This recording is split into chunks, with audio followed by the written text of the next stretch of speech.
Nazywam się Max Semper i jestem złym człowiekiem. Nie zawsze jednak taki byłem. Świat zmienia ludzi. Człowiek zmienia się wraz z wiekiem. Jeden na lepsze, drugi na gorsze. Nikt nie stoi w miejscu. Świat gna przed siebie, zostawiając za sobą tych, którym się nie udało. Zaparkowany obok samochód Pułapka wybuchł za moimi plecami. Przeżyłem ten zamach na moje życie. Inaczej bym z wami teraz nie rozmawiał. Byłem sierotą. Mieszkałem z zupełnie obcą mi osobą, która przygarnęła mnie i wychowała. Może nie do końca z obcą. Z biegiem czasu przestała być dla mnie kimś obcym, a zaczęła być całą moją rodziną. Tego dnia widziałem ją po raz ostatni wchodzącą do autobusu. Miała wrócić za kilka dni. Niestety nie wróciła już nigdy. Padła ofiarą napadu na bank. Kochająca, rozsądna, starsza osoba znalazła się w niewłaściwym miejscu o niewłaściwym czasie. Kto by pomyślał? Czekałem właśnie na nią na przystanku, gdy przyszła wiadomość.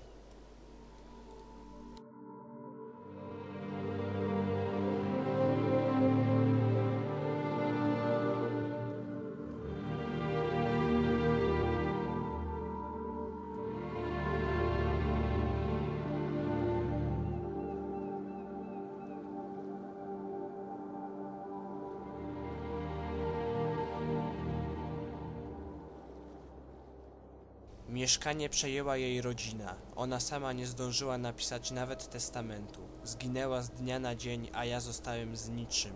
Bez mieszkania, bez pieniędzy, bez pracy. Kilka dni później wyjechałem z miasta w poszukiwaniu zarobku do Liberty City, miasta, z którego już nie wróciła.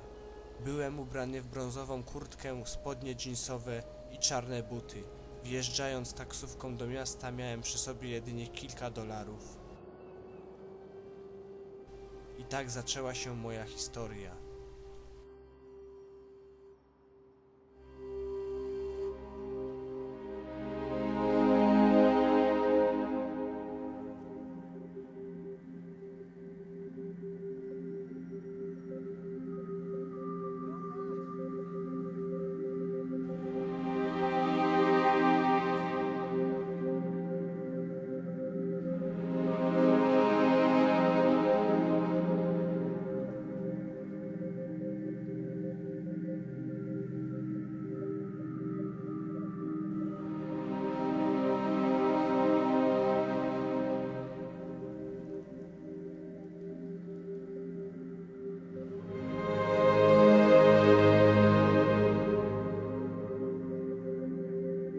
Co pana sprowadza do Liberty City? Życie.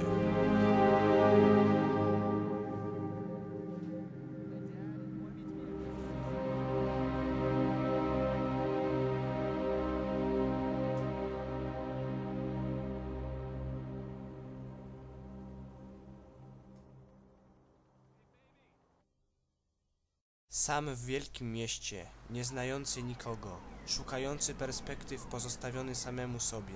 Pierwszą noc spędziłem na jakimś wysypisku z bezdomnymi.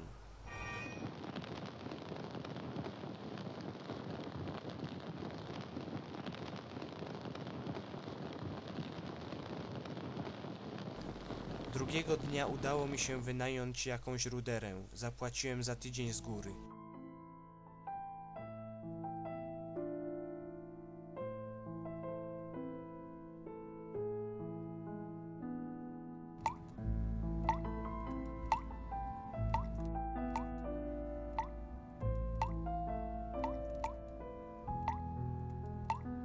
Do tego czasu zmuszony byłem znaleźć pracę.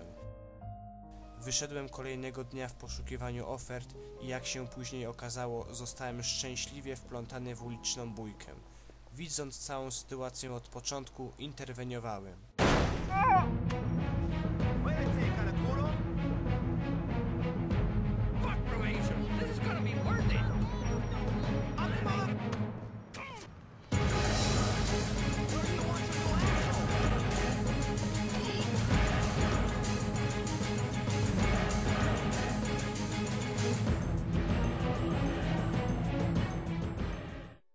Nic mi się nie stało.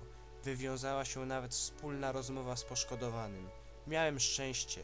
Gość miał swoją własną firmę kurierską i zaoferował mi pracę. Ofertę oczywiście przyjąłem.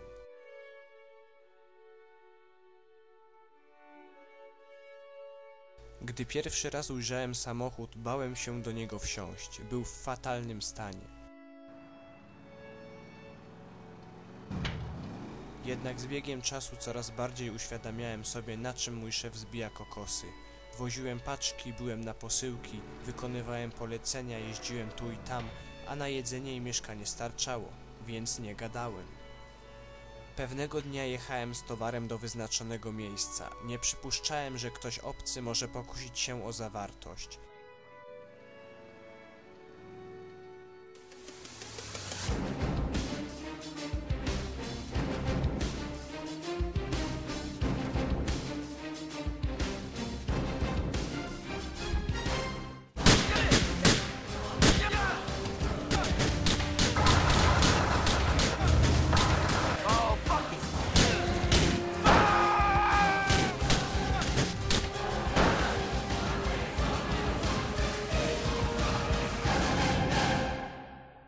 Udało mi się uciec. Wtedy zdobyłem się na odwagę, by podejrzeć towar. Potem nie miałem już żadnych złudzeń, czym zajmuje się mój zleceniodawca. Sprawy przybrały zupełnie nowy obrót. Powiedziałem szefowi o tym, co mnie spotkało i o tym, że widziałem towar. Szczerość to podstawa. On wtedy zaproponował mi dwa wyjścia. Albo pracuję dla niego dalej, albo odchodzę. Zapewne miał na myśli tamten świat. Oczywiście i tak nie miałem wyjścia, zgodziłem się. Zastanawiało mnie tylko, dlaczego przyjął do tej pracy kogoś zupełnie obcego, człowieka z ulicy. Chyba widział we mnie potencjał, zapał do pracy i mój stosunek do życia. Albo wciąż miał w pamięci tamtą sytuację z ulicy, kiedy potrącił go naćpany szaleniec. Odtąd wiedziałem, że moja robota jest niebezpieczna. Nawet dostałem od szefa broń. Pomyślałem, wszystko mi jedno. Z biegiem czasu dostałem od szefa propozycję. Polecił mnie komuś ważnemu i zapewne chciał czerpać zyski z mojej pracy. Dostałem zadanie sprowadzenia samochodu. Szybko poszło. W warsztacie szybko się uczyłem i zdobywałem cenne doświadczenie. Potem przyszedł kolejny samochód i kolejny.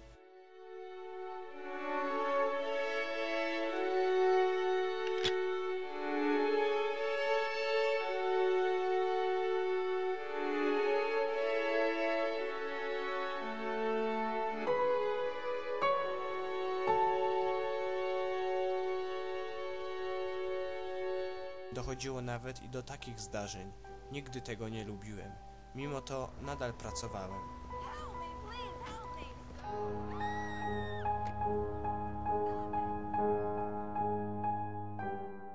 Nie myślałem o przeszłości. Zawsze miała dla mnie szare barwy. Starałem się nie myśleć, jakby się teraz czuła pewna bliska mi osoba, której już nie ma. Nie myślałem w ten sposób. Zostawiłem to, co niemiłe za sobą. Było tylko tu i teraz. Pieniądze, praca, dziewczyny. Do tego zaprzyjaźniłem się ze swoim szefem. Bardzo mnie polubił. Myślę, że jeszcze bardziej niż pierwszego dnia, kiedy ocaliłem mu życie.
Człowiek, widząc powodzenie innych, sam robi się chciwy. Zapragnąłem więcej. Mimo iż postępowałem źle, nosiłem ze sobą broń, krzywdziłem ludzi, nigdy nikogo nie zabiłem. Nie przypuszczałem, że i to się zmieni. Poznałem nowych, wpływowych ludzi. Większość z nich miała na pięku z prawem. To oni wciągnęli mnie w najgłupszą akcję mojego życia. Miałem nie znać szczegółów, przyjechać po nich, zawieźć ich i czekać w samochodzie i na koniec zebrać pokaźną sumkę. Nie wiedziałem jednak, że stanę się częścią planu napadu na bank.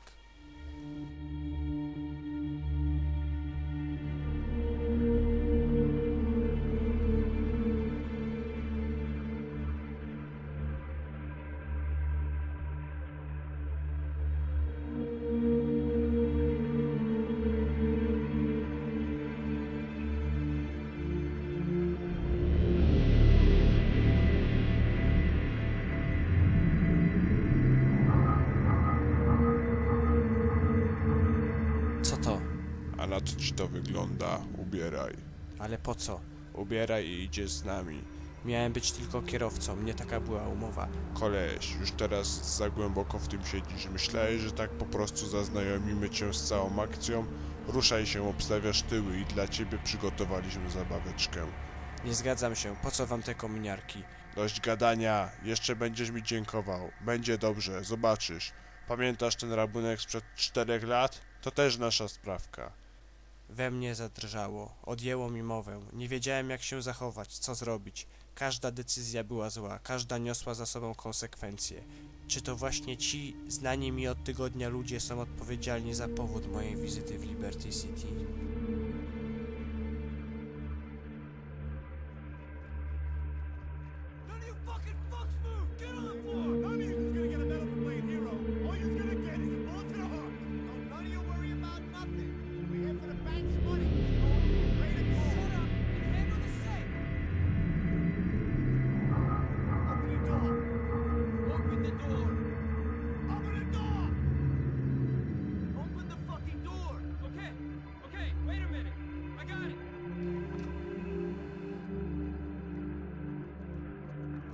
Get on the floor! Now! But sir, you too! Okay, okay.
Postanowiłem ratować swoje życie. Uciekłem. Towarzysze nie zachowali się fair wobec mnie, trzymając w tajemnicy do ostatniego momentu swój plan. Nie miałem wyrzutów sumienia.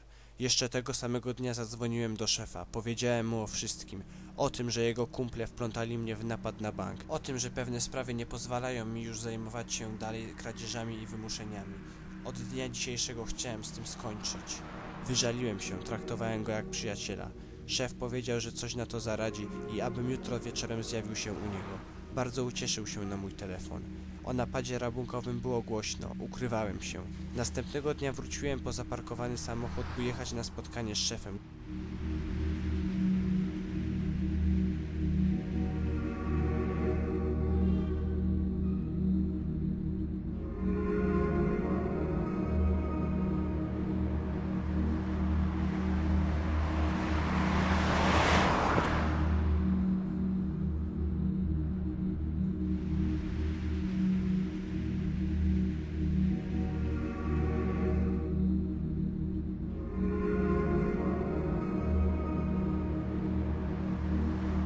Nie umarłem.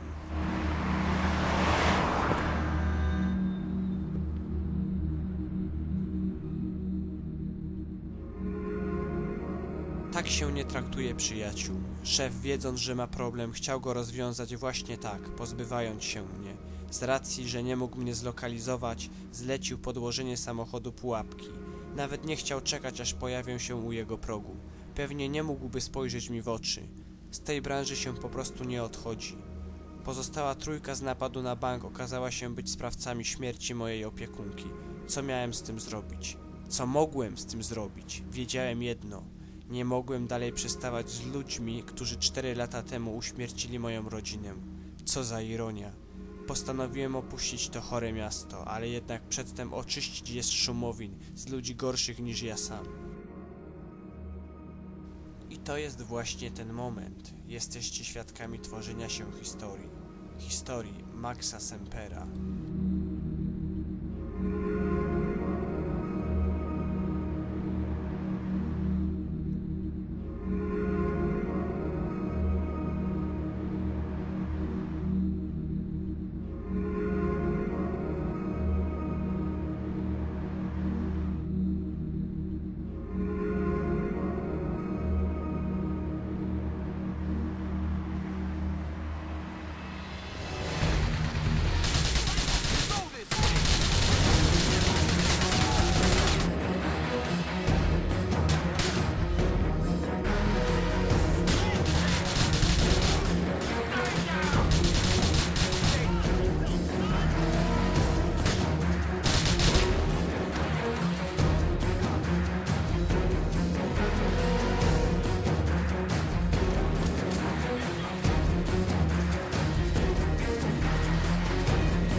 Fuck off!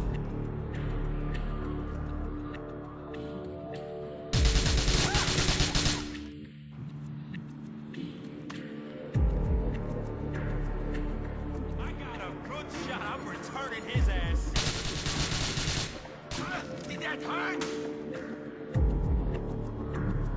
I'll make you feel it.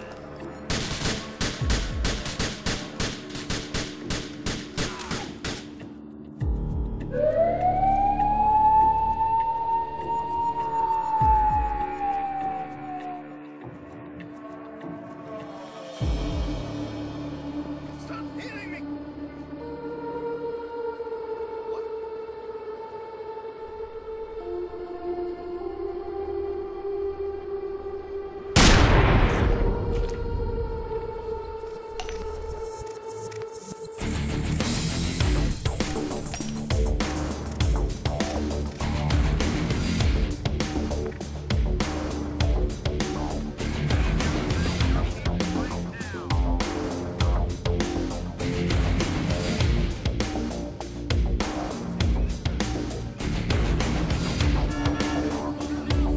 I'm taking the shot.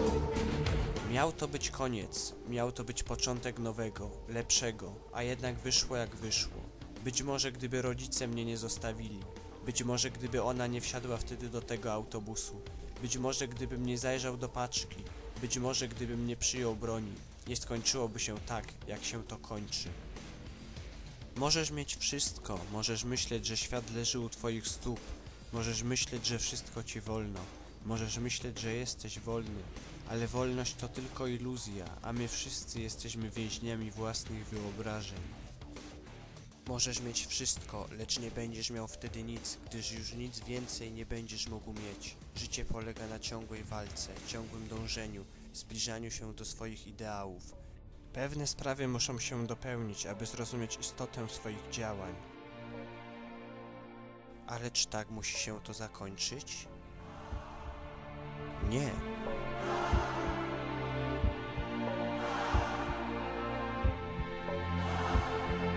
Deliver me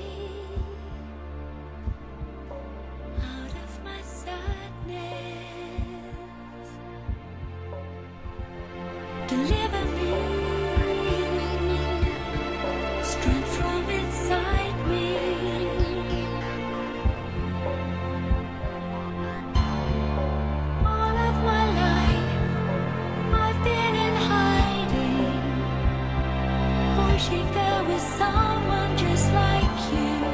Now that you're here.